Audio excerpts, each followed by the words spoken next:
الذي جبله على السكون بقوته الباهرة وأسبغ علينا نعمة الإسلام بقوته القاهرة، والصلاة والسلام على الرسول الهادي والمنير وعلى آله وصحبه ومن تبعه إلى يوم الدين. أما بعد، أعوذ بالله من الشيطان الرجيم.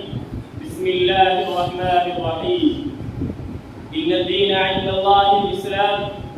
رئيس الاحتفال المؤقت وزملائي في الدروس والذين حضروا في هذا المجلس، إني أحظى بإلقاء خطبة عربية وجيزة على رؤوس الأشهاد حول موضوع الإسلام، فالرجاء منكم جميعا أن تنقطعوا إلى كلامي والدعاء لي بالفوز التام.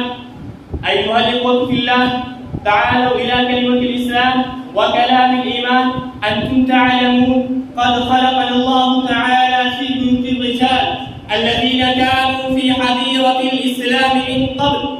إن الله تعالى كان قادرا ومقتدرا على أن يخلقنا في بيوت الكفار والفجار، في بيوت الهندوس واليهود، ولكن أسبغ الله تعالى علينا نعمه وزيننا بنعمة الإسلام. إن الله تعالى حبب إلينا الإيمان وزينه في قلوبنا وكره إلينا الكفر والفسوق والعصيان. إخواني في الله، فلنتساءل أنفسنا: هل عرفنا هذه النعم حق المعرفة أم نسينا؟ هل نسينا الله عز وجل أم ذكرنا؟ هل ذكرنا الله الذي يذكرنا أم تركنا ذكره؟ ألا نتلو هذا القرآن الكريم؟ إن الله تعالى يقول: فاذكروني أذكركم واشكروا لي ولا تكفرون.